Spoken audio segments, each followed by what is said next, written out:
Hello बच्चों, let's read this question. So in this question हमारे पास ये 4 रिएक्शन गिवन है for which change in enthalpy is given to us. Particular reaction के लिए calculate delta H for carbon solid to carbon gas in kilo calorie पर mole and these are the following options given to us. So सबसे पहले हम इस question का key concept देखेंगे and the key concept of this question is change in enthalpy of formation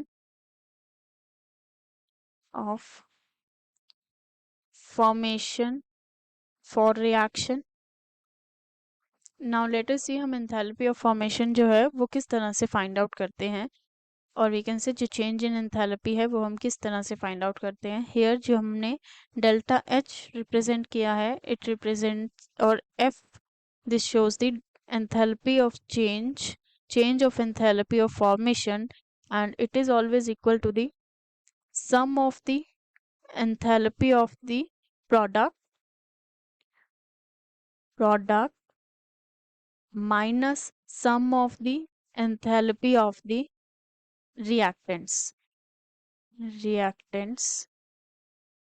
Now in this question जो हमें calculate करना है, for that the reaction is given as carbon solid leads to the formation of the carbon gas, and apart from this we will write जो हमें reactions given है. The first one is carbon solid plus oxygen gas leads to the formation of carbon dioxide, जिसके लिए value of change in enthalpy is given as minus 94.3 kilocalorie per mole. And the next which is given to us is second reaction है हमारे पास CO carbon monoxide gas plus half mole of oxygen react and form करता है हमारे पास जो है carbon dioxide. This is also a gas. And इसके लिए जो हमारे पास डेल्टा एच का वैल्यू गिवन है that is the minus 67.4 kilo calorie पर mole. The next which is given to us is oxygen gas leads to the formation of the 2 oxygen, and this is also in the gas, and delta H का value जो है this is the 117.4 kilo calorie पर mole. And जो हमारे पास last reaction है fourth जो कि given है which says carbon monoxide जो गैस फॉर्म में है, it leads to the formation of carbon gas plus oxygen gas, and delta H का value is given as 230.6 kilo calorie पर मोल. नाउ ये जो 4 रिएक्शन गिवन है इसमें से we need this carbon solid and carbon in gas. So ये हमें चाहिए. बाकी के जितने भी हमारे पास एलिमेंट्स और कंपाउंड्स हैं that we need to eliminate, and वो हम 4 रिएक्शन को इस तरह से रीअरेंज करेंगे so that we can get the required reaction.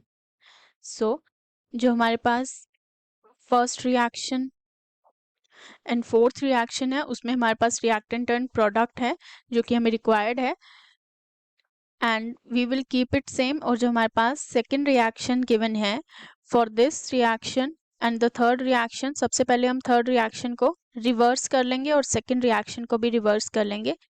Second reaction जो है हमारे पास रिवर्स करने के बाद आएगा, it will be carbon dioxide leads to the formation of carbon monoxide gas plus half O2 gas. So reaction अगर हमने इन्वर्स किया तो डेल्टा एच जो है वो भी इन्वर्स हो जाएगा. इट वाज -67.4, सो ये हो जाएगा हमारे पास प्लस ऑफ 67.4 किलो कैलोरी पर मोल. नाउ जो हमारे पास रिएक्शन है थर्ड वाली उसे हम इन्वर्स करेंगे and that will B divided by the 2. So it will B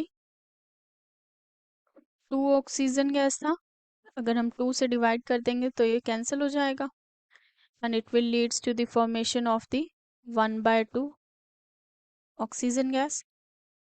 सो जो हमारे पास डेल्टा एच है वो भी इन्वर्स होके 2 से डिवाइड हो जाएगा.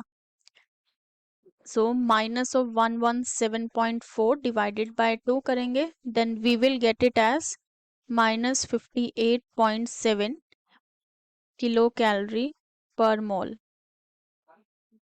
Now we will add the first reaction, fourth reaction, second reaction and this third reaction जो हमने लिखा है. अब हम इसे ऐड करेंगे.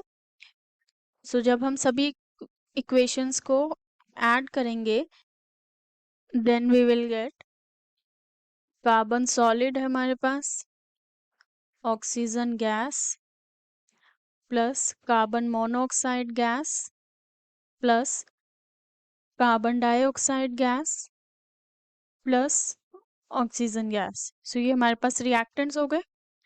ये जितने भी हमारे पास है दिस एंड दिस, ये रिएक्टेंट्स हमने ऐड कर लिए. अब प्रोडक्ट साइड को हम लोग ऐड करके लिख देंगे.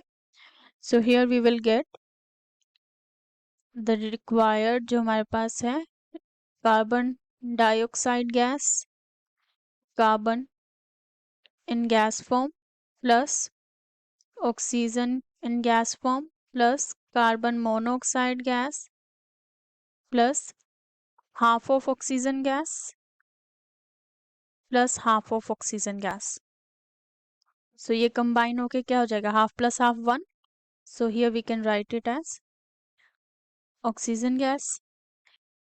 नाउ वी विल चेक, और जो हमारे पास कैंसिल होता होगा राइट हैंड साइड और लेफ्ट हैंड साइड के रिएक्शन में, we will cancel the same. So here we can see oxygen gas है, 1 ऑक्सीजन गैस कैंसिल होगा 1 ऑक्सीजन गैस से. कार्बन मोनोऑक्साइड है 1, सो ये भी कैंसिल हो जाएगा. कार्बन डाइऑक्साइड है, this will also get cancelled and ये ऑक्सीजन गैस भी कैंसिल हो जाएगा. सो जो हमारे पास फाइनल इक्वेशन बचेगा that will be carbon solid to carbon gas. So by this we can see जो हमारे पास रिक्वायर्ड रिएक्शन था वो हमें मिल गया. हमें चाहिए था enthalpy change for this reaction. So जो भी हमारे पास एंथैल्पी चेंज थे फॉर दिस रिएक्शन, जो हमने एडिशन की है reactions, that will be added.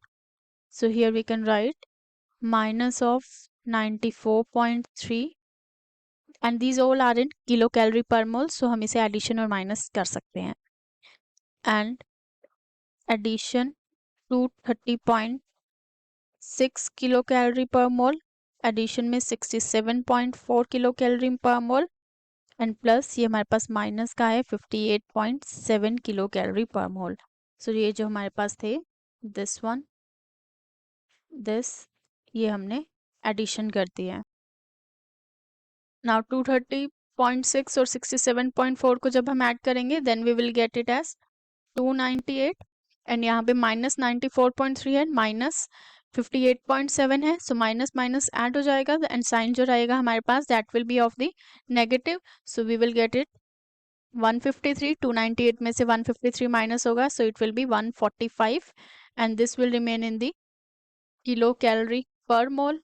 Now in the given question जो हमारे पास ऑप्शंस गिवन है, from that the option D is the correct one. So the final answer of this question is the 145 and it is already given in the kilocalorie per mole. So option D is the final answer of this question. Option A, B and C are incorrect. Hope you understood it well. Best of luck.